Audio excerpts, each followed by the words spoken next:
Hi. ఈ ప్రపంచంలో అందరికీ కూడా కనపడని ఒక సెల్ఫ్ బోర్డ్ ఉంటుందన్నమాట. అదేంటంటే ఐఎమ్ నాట్ గుడ్ ఎనఫ్. నాకేదో తక్కువ అని.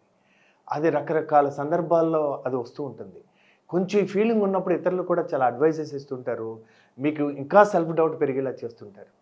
సో అంటే నిజానికి నాకేమన్నా అంత సీన్ లేదా? అంత తక్కువ ఉందా? Am I not good enough? So అని చాలాసార్లు డౌట్ వస్తుంటుంది. కానీ నిజానికి ఏంటంటే you are not good enough కాదు. You are great enough. ఎందుకంటే మన పొటెన్షియల్ అన్లిమిటెడ్. అంటే మన యొక్క జీన్‌లో ఉన్న జీనియస్, మనకున్న టాలెంట్స్ పూర్తిగా జీవించాలంటే 100 జన్మలు కూడా సరిపోవండి. మనం ఈ భూమి మీద ఇంకా బతుకున్నామంటే మనకు పర్పస్ ఉంది. ప్లస్ మనకు చాలా మంచి persons. We have not done harm to anybody in this world.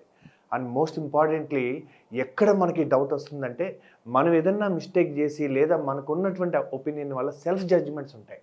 దీనికి మనం ఒకటే గుర్తుంచుకోవాలి. If you have done some mistakes in the past, కొన్నిసార్లు చాలాసార్లు ఎలా అనిపిస్తుందంటే ఇప్పటికే నేను చేసేయాలి కదా, ఇప్పటికే లేట్ అయ్యాను కదా, and forgive your self. So మన రాష్ట్రపతి మనకు క్షమాభిక్ష పెడుతుంటారండి ఆగస్టు 15కో జనవరి 26కో. మనం అంత పెద్ద నేరాలు చేయలేదు. పెద్ద పెద్ద నేరాలు చేసిన వాళ్ళకే క్షమాభిక్షలు పెడతారు. చిన్న చిన్న పనులకి మనం శిక్షించుకోవడం సరైనది కాదు. Forgiveness is the key and there are no mistakes in this world, only takes.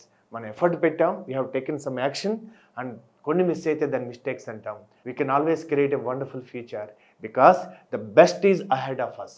ఇప్పుడు దాకా జరిగిన జీవితం అంతా కూడా preparation for the best life ahead.